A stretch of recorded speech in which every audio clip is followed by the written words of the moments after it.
Good morning mga mamis. Ito na naman nga, gumising na naman nga ako ng maaga. Actually, kagabi pa talaga ako nag-iisip kung ano talaga yung mga dapat kong gawin ngayon kasi alas 5 pa nga lang ay nagpagising na ako kay Jeff para mas marami nga akong magawa dito sa gawaing bahay. Kasi syempre, busy-busyhan na naman tayo kasi may pasok nga yung pagets natin sa school at bukod pa dun ay kailangan ay makapaghanda ako ng breakfast namin. After maghanda ng breakfast, syempre magluluto pa ako ng aming lunch. Yes mga mamis, maaga ko talaga siya pinaprepare syempre para pagdating ng tanghali ay hindi na ako nagkakahol sa oras. O diba, bukod pa dun ay itong araw ng paglilinis ko talaga ay naka-schedule talaga to kasi madalas kapag normal na araw lang ay ang pagwawalis namin, syempre kung nakikita nyo ay gumagamit kami ng mat.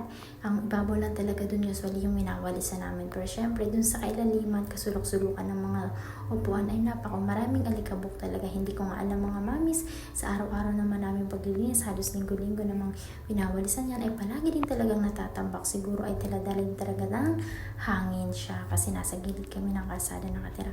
So by the way mga mamis, o nga pala i-share ko din sa inyo, bukod pa dun talaga sa papasok nga din ngayon si Javin sa school, ay syempre i-share ko lang din po na ngayon din po siya mag-i-start ng kanyang therapy. Opo, so yun na nga after nila sa school kasi ang oras ng pasok na sa school ay 7:30, mag-e-end ng 9. Tapos after that ay uuwi muna sila saglit ng daddy niya. Tapos kakain, syempre kailangan ay heavy meal yung kainin ni Javin para hindi siya mawala sa focus at mawala sa mood.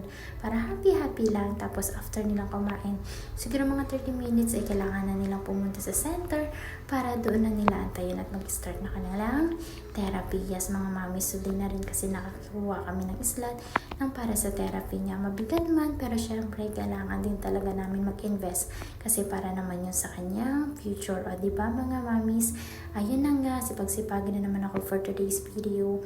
Ay, buhay nga naman ang isang nanay parang life. So yun na nga mga mamis, good morning, bye!